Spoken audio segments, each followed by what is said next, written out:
Hey everyone, it's Dr. Eudene. Now, how many times have you been told growing up that if you go outside in the cold without being bundled up with your hat and your coat and your scarf, that you're going to just catch your death of cold? In fact, I think I might have said that to my kids a time or two when they were growing up. But here's the question.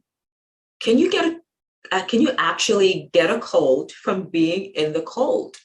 And this is what we want to talk about today. Hi, everybody. I'm Dr. Eudene. I'm an integrative physician and a holistic medical strategist. So let's dive right into, does the cold weather make you sick? With the cold and the flu is what we're talking about right now. And of course, I can see why we would have the tendency to think that way, because quite frankly, it's called the cold and flu season. Like when fall and winter comes along, that's called the cold and flu season, because that's when we tend to get sick the most with upper respiratory symptoms. But is the cold weather actually responsible for that? Well, the truth of the matter is the cold weather is not directly responsible for that. It's actually viruses that give us the common cold. Now, there are over 250 viruses that are responsible for giving us the common cold.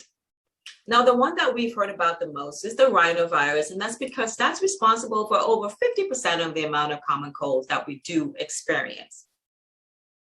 So why then do we think that the cold weather actually gives us a cold? Well, we may not be totally wrong there, says researchers, because here's the thing.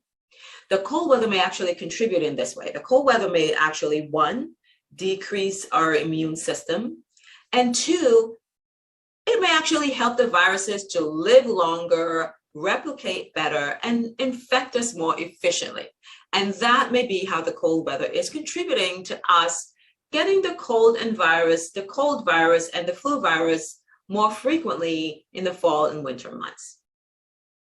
So we know how the cold virus is commonly spread, right? It's spread from person-to-person contact and droplets in the air that we might inhale. So how the cold weather contributes to this is that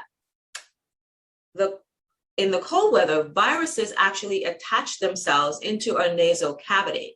And here is why they tend to have a preference for that, not because they're droplets only that we inhale, that's one reason, but it turns out that in temperatures below our body temperatures, in temperatures below 98.6, that's when viruses do better. That's when they replicate better. And the temperature inside our nasal cavity, like inside of our nose, is actually about 91.4 degrees Fahrenheit. And that is why the viruses tend to really attach themselves there. And it makes it easier for them to replicate because it's just cooler in our nose.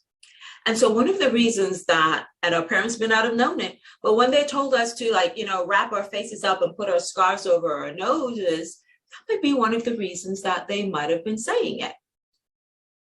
Now, also with a decrease in the air temperature also tends to come a decrease in humidity. And what do viruses love? Viruses love low humidity. Because one, they can live longer in lower humidity, and they tend to reproduce better in lower humidity.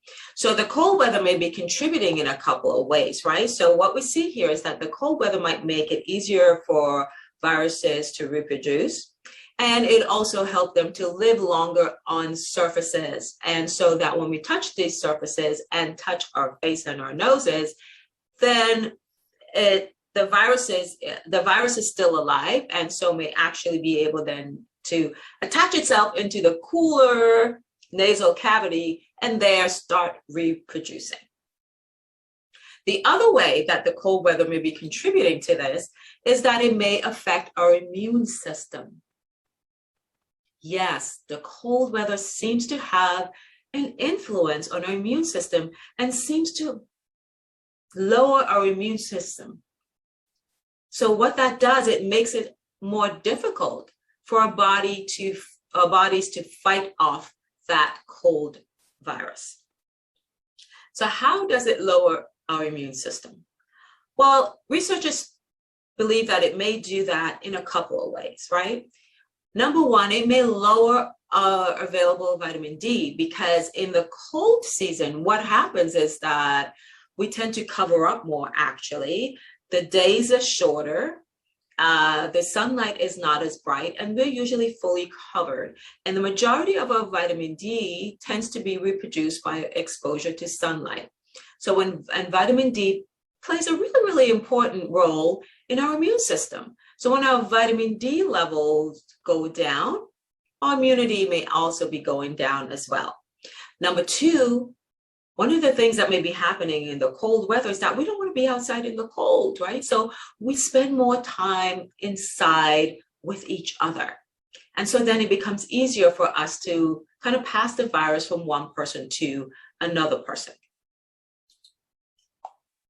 The other thing that may be happening is that lower body temperatures may also reduce the ability of our immune system our immune cells to actually fight off the virus. So there are a couple of ways that, here you see like a few ways that the cold weather can actually influence how easy it is for us to contract that virus. Another thing that's happening is that when it's cold, our blood vessels tend to clamp down a little bit, right? And so because our blood vessels are more constricted, what happens is that in the areas where we're initially exposed to the virus, such as our nasal cavity, with those blood vessels being constricted, it's really harder for the white blood cells to get to those areas to help to fight off the virus as well. So here you can see like multiple ways that the cold weather may actually be contributing to make it easier for us to get sick with the cold virus. So what are some ways then that we can actually prevent the common cold, or at least reduce our risk of contracting the common cold? Well, the good news here, there are a couple of ways that we can do this. And we've been hearing a lot about that lately, right? We want to make sure that our vitamin D, number one, we want to make sure that our vitamin D levels are adequate, right? So even though there are not a lot of foods that are high in vitamin D, there are some foods that are high in vitamin D, such as fatty fish, as well as eggs and some mushrooms as well. So eating those types of foods during the winter month may actually help to enhance our vitamin D levels. We then may also want to think about including foods that are also high in vitamin A, because that also helps to give our immune system just a little bit of that extra boost as well. Number two, right, so we want to avoid sharing things. That will be one way that we can do that. We want to make sure that we wash our hands thoroughly with soap and water for about 20 seconds, just to make sure that we're kind of neutralizing those viruses as well and stopping them from spreading. We want to make sure that when we're sneezing and coughing, we're just not doing it into the air and spreading those droplets. We want to do it into a tissue and discard the tissue, or maybe do it in our elbows if we don't have a tissue available. Next, we want to make sure that we really get enough rest, and we want to stay hydrated, because the truth of the matter is, when we don't get enough sleep, our immune system goes down as well.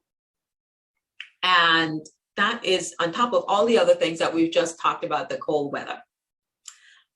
So while many of us may blame the cold weather for the common cold, yes, it is actually the cold and the flu viruses that are responsible for those types of infections. So what happens is that they tend to travel better and more efficiently in the cold weather, and they tend to live longer in the cold weather. And the cold weather also has a negative impact on our immune system. So Mom was right.